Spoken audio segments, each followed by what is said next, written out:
The second big thing I want to hit, Purdue has done work in the shadows. Now, this happens sometimes in sports when a team suffers a devastating loss and a surprising loss.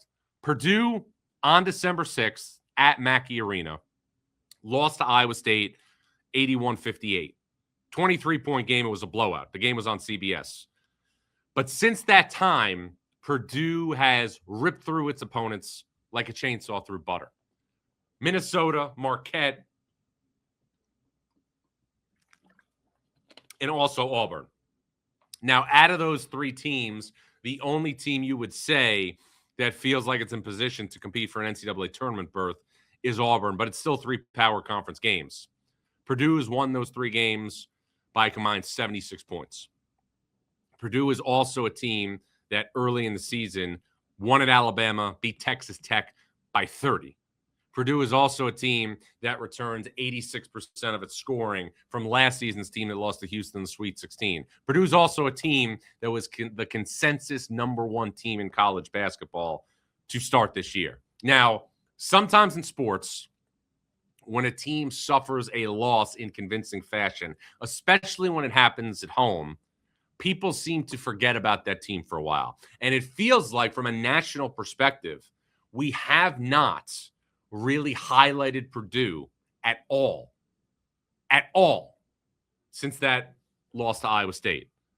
A lot of talk about Arizona, a lot of talk about Michigan, a lot of talk about UConn and Duke, and for good reason.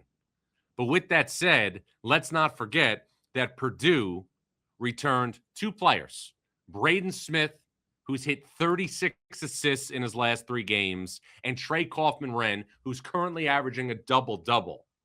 Purdue returned those two players, both of whom were All-Americans last season. And the thing that I'm looking at closely with my fine-tooth comb is this. What are the ancillary guys doing for the Boilers? You know about Oscar Clough. He's 8-8. He's somebody who's going to fill the mortar between the bricks. You know about C.J. Cox. What is Purdue going to get at Ja'Cory Harris? What is Purdue going to get at a Daniel Jacobson? And another thing that is really, really going under the rug right now, can Purdue get Fletcher Lawyer back on track?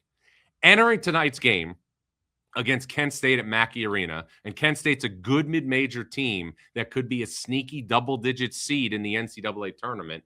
Entering this game, Fletcher Lawyer is 8 of 30 from 3 in December, and he's 14 of 42 from the field.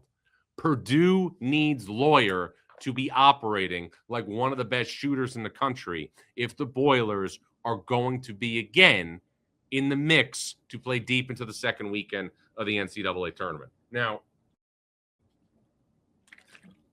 in conference play, which is right now what we're about to do the massive cannonball into, which is so exciting because conference play, there's different periods that you get excited about, obviously, during the college basketball season. The non-conference games have been great. They've been awesome. They've added so much sizzle to the sport. But when you get into conference play, and every single time now you're playing a high major opponent, every single game is like a heavyweight fight, regardless of who you're playing. But the schedule for Purdue, to me, has a chance to open up for the Boilers. Purdue's going to take on Kent State tonight.